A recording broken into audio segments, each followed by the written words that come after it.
கேளுங்கள் பெரியோர்களே, சிறியோர்களே, தாய் தந்தைமார்களே, அன்பு பெரியோர்களே, அழக தாய்மார்களே, இந்த அர்ஜுனாகப்பட்டவர்கள் பாரதத்தில் சிறந்த நாடகம் என்று சொன்னால் அர்ஜுன தவம் அரண் கை வரம், அரணை அரணை சொல்வதை விட்டு சிவனே சிவனே என்று சொன்னால் மேலாகமா.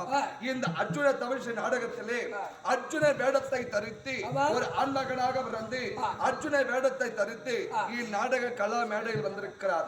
ஒரு கல்லை கடுவி அதுக்கு திலகம் பொட்டு குங்குமம் வைத்தால் அதை கடவுள் என்று வணங்கி வருகிறோம். அது பேசாத தெய்வம், இது பேசக்கூடிய தெய்வம்.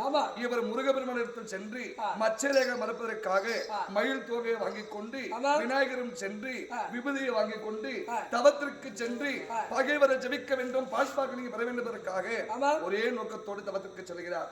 அவர் தவத்திற்கு மட்டும் கிடையாது அம்மா, குறையில்லாதவர்கள் இந்த உலகத்தில் யாரும் கிடையாது. எவ்வளவுதான் நீங்க கோடி கோடியா பணம் வச்சிருந்தாலும் ஒரு சின்னதா குறை இருக்கும்.